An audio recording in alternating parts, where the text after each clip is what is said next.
मूषिकवाहनमोदकहस्त चामरकर्णविलम्बितसूत्र वामनरूपमहेश्वरपुत्र विघ्नविनायकपादनमस्ते।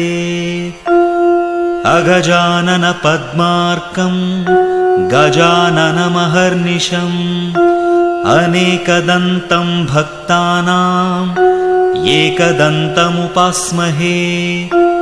वक्रतुण्डमहाकाय कोटिसूर्यसमप्रभ निर्विघ्नं कुरु मे देव सर्वकार्येषु सर्वदा। सुमुखश्चैकदन्तश्च कपिलो गजकर्णकः लम्बोदरश्च विकटो विघ्नराजो विनायकः।